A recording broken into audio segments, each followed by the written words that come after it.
ప్రతి అక్షరం ప్రజల పక్షం. HR9 న్యూస్ టీవీకి స్వాగతం, సుస్వాగతం.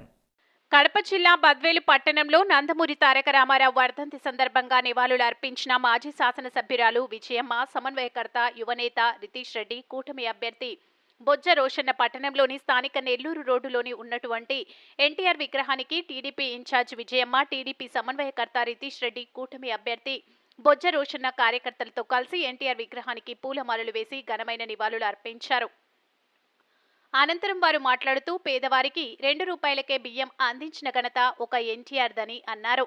కూడు గుడ్డ సిద్ధాంతంతో సొంత ఇల్లులను అందించారు. ప్రతి తెలుగువాడు బయటకు వచ్చి నేను తెలుగువాడిని అని చెప్పుకునే ధైర్యాన్ని కల్పించాడని అన్నాడు. తెలుగుదేశం పార్టీ పెట్టి పేద ప్రజలకు అండగా నిలిచిందని తెలిపారు. ఎన్టీఆర్ అంటే యువతకు ఆదర్శం, అందరి గుండెల్లో నిలిచే నిత్యమృతంగా ఉంటారని అన్నారు. తెలుగు జాతి మనది అంటూ ప్రాంతాలు వేరైనా ప్రజలందరికీ సేవలు అందించిన ఘనత ఒక ఎన్టీఆర్ కు ఉంటుందని అన్నారు.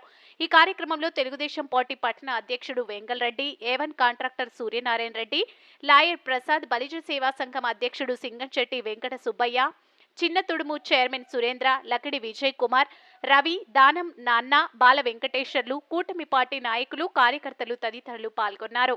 HR9 న్యూస్ ఏపీ మరియు తెలంగాణ రాష్ట్ర ఇన్ఛార్జ్ ఎం రామచంద్రయ్య, ఏపీ ఇన్ఛార్జ్ హృదయనాథ్, కడప జిల్లా స్టాఫ్ రిపోర్టర్ గంగా సుబ్బారాయుడు.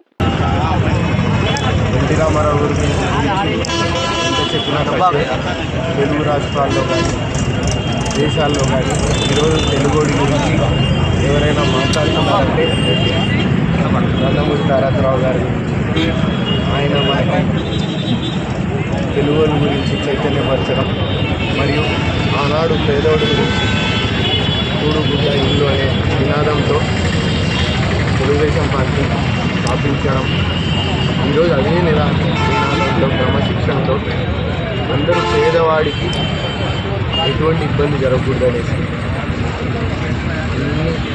ఒక పక్కన సంక్షేమం మరియు అభివృద్ధి అన్ని దగ్గర రాష్ట్రం ఆ రోజు ఉమ్మడి రాష్ట్రంలో ఆయన ముఖ్యమంత్రిగా మరియు అదేవిధంగా ఇన్నేళ్ళైనా కానీ ఎవరు మర్చిపోకుండా అది తీసుకెళ్తున్నారంటే ఈరోజు మనిషి కంటే ఆయన చేసిన మంచి పనులు కానీ లేకపోతే ఆయన తెచ్చిన అభివృద్ధి కార్యక్రమాలు కానీ సంక్షేమ కార్యక్రమాలు కానీ శాశ్వతం అనేది మనందరం గుర్తు తెచ్చుకోవాలి.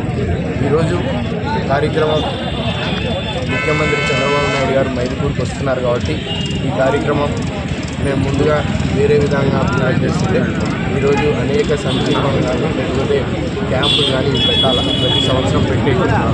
ఈరోజు ఇవన్నీ ముఖ్యమంత్రి గారి ప్రోగ్రాం వల్ల అక్కడికి చేసి అక్కడికి పోవడం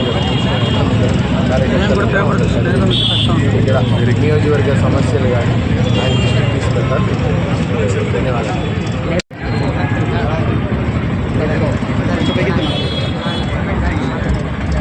అది